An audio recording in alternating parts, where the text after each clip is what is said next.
Welcome to English Country Life and welcome to a new series, The Chicken Year. We're going to be following our flock month by month throughout this entire year, and you can see what we're working on, what we're concerned about, and all the things we're doing to support our flock. So join us for this new series.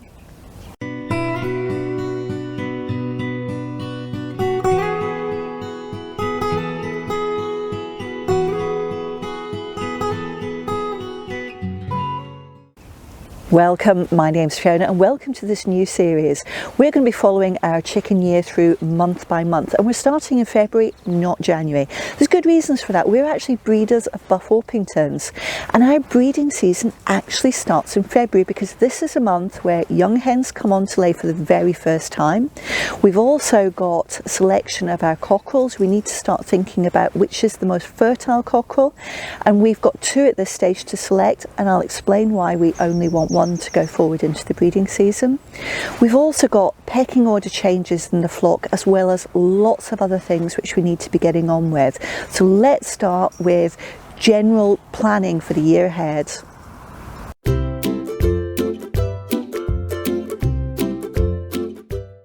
This time of year is very busy for us in terms of what we're going to hatch and what chickens we're actually going to breed. And Buff Orpingtons, this lovely golden yellow chicken you can see here, are the chickens that we actually breed. We have both hens and cockerels for that purpose. Now, the Buff Orpington cockerels are the only cockerels we have. But as you can see, we've got some other chickens actually mixed in.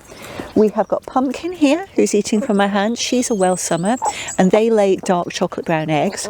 And we've also got some little grey chickens who are crested cream leg bars, and they lay blue eggs. Now, the reason we've selected Welsummers and crested cream leg bars in the pack is that their egg colours are different. And because we're only keeping cockerels from the Buff Orpingtons, that means we can pick out the eggs which are laid by the Buff Orpington hens, and we know that those eggs are pure breed Buff Orpington fertilised eggs, so those can actually be laid for incubation under a broody hen or in an incubator. I think they're getting a little bit bold. The blue eggs and the dark brown eggs might be fertilised by the Buff Orpington cockerels, but we're not going to lay them for incubation. Those are actually used for us to eat. And it makes it very, very easy for us to make sure that if we sell fertilised eggs or we set them for incubation, that only pure breed chickens are actually going to result. Now, what we're actually going to decide to do this year is, are we going to replace any of the hens at all? So what we'll do is we'll plan on how many of the current set of Orpingtons we're going to keep, how many we're going to keep from any that we hatch this year as well, and we'll also think about, are we going to replace any of the existing egg layers like the crested cream leg bars or the Welsummers. Now this year our crested cream leg bars and Welsummers are brand new, so they're new egg layers. There's no reason to hatch any other breeds at all, so we're not going to replace them. We're only going to be hatching and incubating pure Buff Orpingtons this year. You are very bold, aren't you, Lollipop? And as you can see, they are incredibly friendly, and this is what we try and do. We keep our numbers quite small and we spend a lot of time with them, so our buyers, when they buy point of laid hens from us, get a very, very friendly set of birds.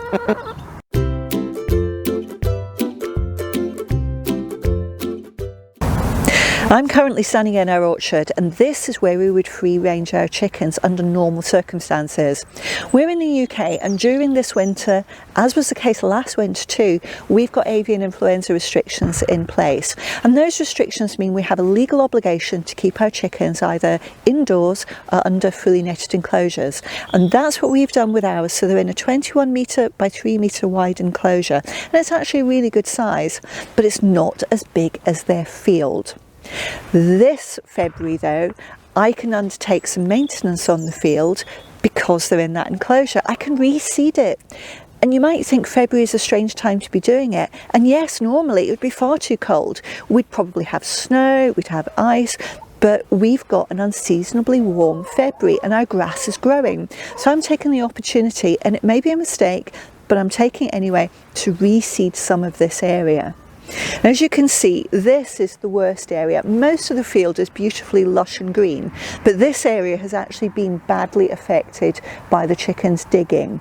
So this section has got seed down.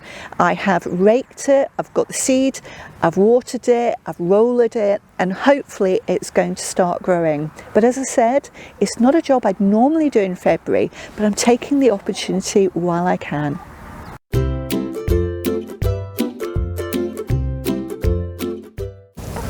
Drinkers are a big priority for us in the colder months, and February is no exception. Now, it's unseasonably warm at the moment, but normally I would be checking morning, noon and in the evening to make sure that no ice has formed on the drinker and the chickens can still access water.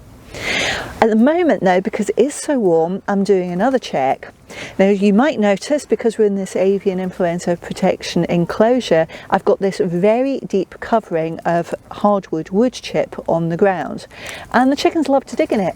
And that causes its own problem for the drinkers, because as they dig in it, they're kicking this stuff all over the place, and the drinkers can very easily fill up with this wood chip, which means that they can't access the water in there. So I'm still checking the drinkers morning, noon and early evening to make sure the chickens can still get fresh, clear water from their drinkers. Feeders are the other thing to check at this time of year, as well as your drinkers, because if it is very cold, if there is ice, they can actually stop feeding that food down. Now, open feeders, it's less likely this would happen than the treadle feeders we've got, but it does encourage rodents because they can easily access the food. The treadle feeders that we have, the rodents can't get into the food because it's relying on an adult chicken standing on the treadle footplate, and that then opens the lid. But it comes with another downside, because ice can actually make that hinge seize up. So every single day I'm just standing on the treadle plate and just making sure that the lid can still open and the hinge hasn't frozen shut. Another thing we're doing to keep our chickens warm in this time of year is making sure we've got a very, very deep layer of bedding in the bottom of each coop. This coop has got between 5 and 6 inches of wood shavings in the bottom, which provides good insulation to keep the chickens warm when they roost at night.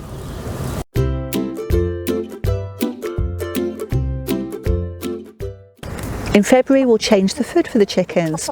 We'll move them from a grower's pellet to a layer's pellet. During November, December and January, the chickens really need extra protein, so a grower's pellet is more important. The young hens are still growing, and the older hens, when they're molting, need to form new feathers, so that extra protein is important.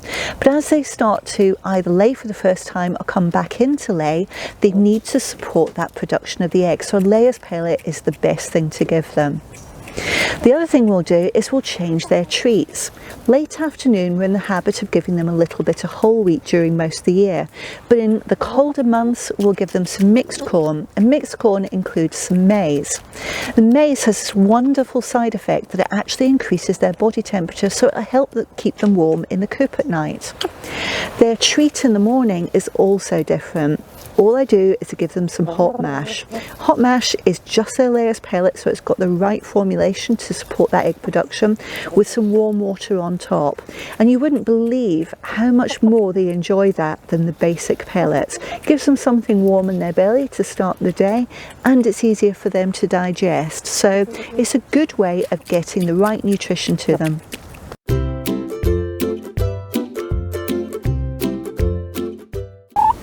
This time of year, one of the things we're on the lookout for are hens starting to lay. We might have young hens who are laying for the very first time, or older hens who are coming away from the molting process where they stop laying and they'll come back into lay. And it'll normally happen January, February, March. As you can see, Marshmallow here is wanting to get into this coop to lay, so I will leave her alone in a minute to get on with the job. There are some problems to look out for with new layers. The first is the potential for soft shell eggs. So that's where not enough calcium has been added to the outside of the egg. So actually the shell itself is quite soft and squishy. Other things which you might see are double yolks, where 2 eggs have actually merged together in the ovaries to form one giant egg. And the final thing to have a look out for is inconsistent laying. All of these are perfectly normal for new layers or hens coming back into lay.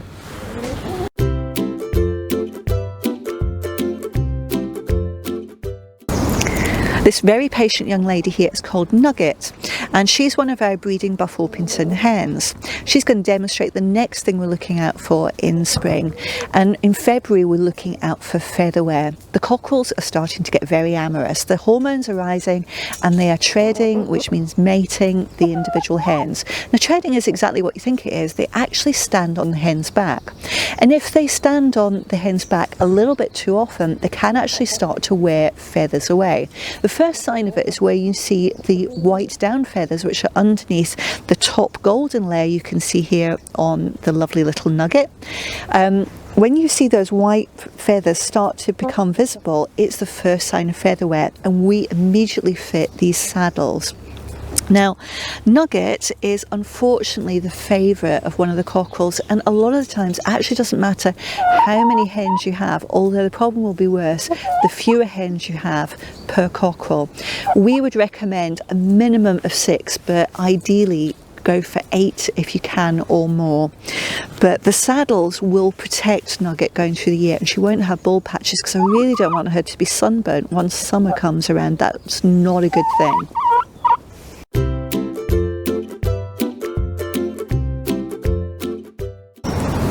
Let me introduce you to Mr. White. Mr. White is very likely going to become my breeding cockerel for this coming breeding season. Now, at the moment we've got 2 cockerels in the flock, and we're going to start testing the fertility of each to actually work out which one is going to go forward as the breeding cockerel. Both of them were hatched from a set of eggs which were bought in from another breeder last year. And the reason we do that is we want to have unrelated cockerels each year for the breeding season, so that any chicks which result are genetically very strong. So how do we go about fertility testing? Well, it's actually really very simple. What we're going to do is we're going to be taking out the other cockerel, Mr. Black, and he's going to go into single cockerel housing for around 2 to 3 weeks. For the first 7 days, Mr. White here is going to run with the hens. He's going to tread them, so mate with them. And then after 7 days, we'll start collecting some eggs. The 7-day period just means that we can be sure that the eggs we collect are only fertilised by Mr. White here. We'll pop them in an incubator, and then after another 5 to 7 days, we'll candle them. So that's shining a bright light through the egg, and we'll look for signs of life. What we're looking for is 90 to 95% fertility from the eggs that we collect. If he doesn't succeed in doing that on the first testing, we'll do a second testing. And if he hasn't succeeded on 90 to 95%, we'll swap him out for Mr. Black, and then Mr. Black will have his turn. And we'll keep going through this until one of them tests at 90 to 95%. And he will, I think, be doing the job, because he's a wonderful cockerel. He's very gentle with the hens. He has a very good technique, and you wouldn't believe some of the cockerels we've had in the past. We actually had one who climbed on backwards, so he was never going to fertilise any eggs. But we've got high hopes for Mr. White here. So I'm going to show you where we're going to be housing Mr. Black for his temporary bachelor pad.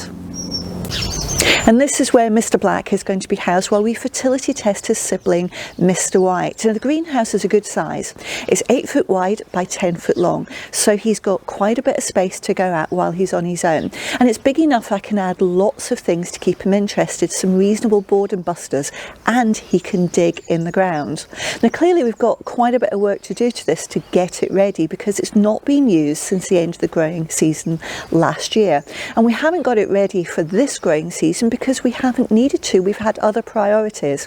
But tomorrow I'm going to be scrubbing this greenhouse down, because there's a little bit of mould, as you can see, on all the panes of glass. We've got to make sure that it's avian influenza compliant, so that means that we need to make sure that no wild birds can get inside. And I'm embarrassed to say this is the sorry state of the inside of the greenhouse. So Hugh and I have got a lot of work on our hands to get it ready for Mr. Black to be in here. And the sooner we get on with that, the better. As we talked about in an earlier segment, feather wear is a real problem for the hens at this time of year, particularly when they're in restricted quarters, as they are under the avian influenza restrictions. At the moment, we have 2 cockerels with 14 hens, and we need to reduce that to 1 cockerel with 14 hens. And that will help the feather wear reduce significantly. So now's the time for me to get on, start weeding, and get this greenhouse scrubbed down. And here he is, comfortable in his own bachelor pad. The glass to the greenhouse has been scrubbed down with a solution of Jay's fluid. We burned a sulphur candle overnight, which kills off any fungus or mould spores which might be damaging to him. We've thoroughly weeded the floor to the greenhouse. We've added a deep bed of hardwood wood chips, so he's lovely, warm and comfortable. We've given him drinkers and feeders suspended from the ceiling. He's got a solo coop which is perfect for him on his own, and we've also given him a dust bath. All it is, it's a water butt stand which we've upturned and filled with builder sand, so it's perfect size for him on his own to have a dust bath. We want to make sure that Mr. Black's got proper ventilation in the greenhouse during the day. So what have we done to make that happen? Well, we want to keep the doors open, but that gives us another problem, because under the avian influenza restrictions, we've got a legal obligation to stop wild birds getting into where he is. So we have put these net doors up, and they're actually secured via magnets, and that's enough to stop any wild birds flying in. But he's so big, if he wanted to charge these net curtains, he could just push his way through.